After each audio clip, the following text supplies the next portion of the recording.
Hi అండి, welcome back to our channel. ఈరోజు నేనైతే ఒక ఎక్స్పెరిమెంట్ అయితే చేస్తానండి. అంటే సీతాఫలంని చాలామంది కాల్చి తింటున్నారు కదా. సో మా సైడ్ నేను ఎప్పుడు చూడలేదు, ఇలా తినడం ఎలా ఉంటుందో ఏమో తెలియదు. సో చాలామంది నిప్పుల మీద కాలుస్తూ ఉంటారు.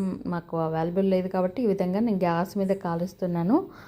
బాగా ఇది కాలే వరకు అంతా బ్లాక్గా అయిపోయి మనకు కాలే వరకు అయితే ఇలా కాల్చుకోవాలి. సో ఇది ఇలా టేస్ట్ ఎలా ఉంటుందనేది మీరు ఎవరైనా ట్రై చేశారా, మీరు ఎప్పుడైనా తిన్నారనేది తప్పకుండా అయితే కామెంట్ చేయండి. అలాగే ఇక్కడ నేను ఈ సీతాఫలం కాల్చుకుంటూ దీని బెనిఫిట్స్ ఏంటి, ఇది తినడం వల్ల ఏంటి అనేది చూస్తే అల్సర్ ఉండే వాళ్ళకి చాలా మంచిదంటండి. ఎవరికైనా అల్సర్తో బాధపడుతున్నట్టయితే సీతాఫలంని ఈ విధంగా కాల్చుకొని తినండి. అంటే మనకి సీజన్లోనే దొరుకుతాయి కాబట్టి పండ్లతో పాటు ఈ విధంగా కాల్చిన సీతాఫలం తింటే బెనిఫిట్స్ ఎక్కువ ఉంటాయంట. సో ఎవరికైనా అల్సర్ ప్రాబ్లంతో బాధపడే వాళ్ళైతే ఖచ్చితంగా అయితే ట్రై చేయండి. టేస్ట్ మరి అంత టేస్ట్ అయితే ఏం లేదు, కానీ మనకి నోటికి రుచి ఉండేది ఇది కూడా మనకి హెల్త్కి మంచిది కాదు కదండి.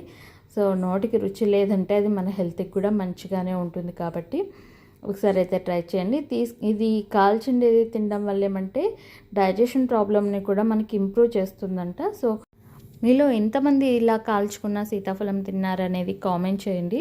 నేనైతే ఫస్ట్ టైమే ట్రై చేశాను, బట్ ఓకే అంతే, కానీ మనకి పెద్ద టేస్ట్ అయితే ఏం లేదు ఇందులో.